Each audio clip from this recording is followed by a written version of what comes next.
తెల్లవారితే చక్రవర్తి అయి రాజ్యము మేలే రామయ్య తండ్రి మాటకై పదవిని వదలి అడవులకేగెనయా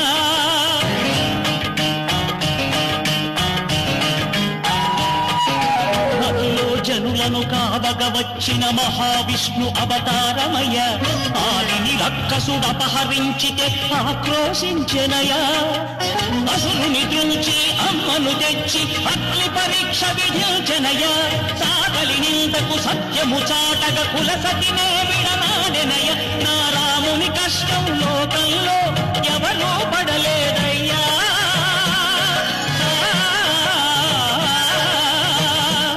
నా రాముని కష్టం లోకంలో ఎవరూ పడలేదయ్యా సత్యం ధర్మం త్యాగంలో అతనికి సరిలేనయ్యా కరుణాహృదయుడు శరణను వారికి